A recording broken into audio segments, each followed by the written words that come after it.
Attends, je peux me permettre? Si je me pose là, voilà, moi je bouge là, voilà, je suis au trait. Galerie Blanche finit le montage de la caisse. L'équipe s'attaque à la fabrication d'une photo gigantesque. Au menu, collage et marouflage, réaliser les rêves des artistes, un travail qu'affectionne particulièrement Amandine, architecte de formation. En fonction des expositions, des fois on a un peu plus de production que d'autres. Et là, en fait, ça mélange à la fois de l'accrochage avec des œuvres qui sont, comme vous pouvez voir, tout autour accrochées. D'autres où on les empile, on fait comme des petits dominos qui s'empilent les uns les autres. Et puis là, comme avec cette grande murale, adhésif mural, où là, en fait, on est dans de la production, on va mettre l'adhésif, ensuite on va mettre le cadre. Donc du coup, c'est à la fois simple et pas simple, en fait.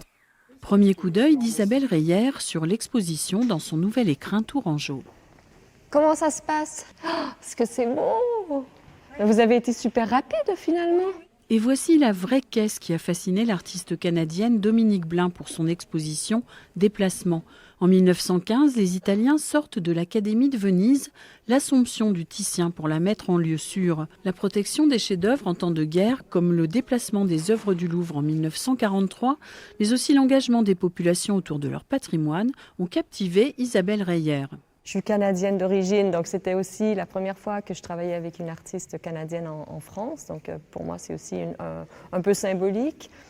Et puis, ce patrimoine qui a été mis en péril, certaines des œuvres que vous découvrirez en photographie, en négatif de photographie en plus dans cette exposition, sont des œuvres du Louvre qui ont été cachées au château de Chambord. Donc il y avait aussi ce lien avec la Touraine que je trouvais intéressant.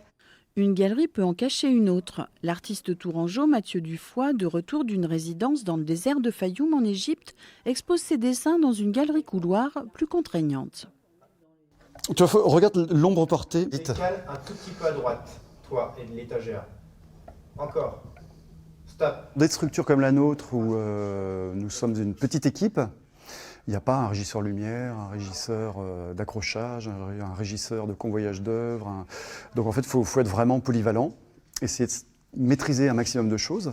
Quand il s'agit de trouver des solutions avec l'artiste, de réfléchir avec lui, être dans un échange comme ça, c'est vraiment la chose la plus passionnante. À la fois, c'est ça qui est hyper excitant, c'est que finalement, on découvre, on expérimente, on manipule, et là, on voit si ça marche. Et à un moment, on se dit, j'aurais pu faire ça. Mais faire ça, c'est une revanche à reprendre dans une future exposition. Donc continuellement, on n'oublie pas justement les précédents travaux, les précédentes expériences. Demain, rendez-vous au CCCOD avec des mini-visiteurs de 3 ans pour un premier voyage au cœur de l'art contemporain.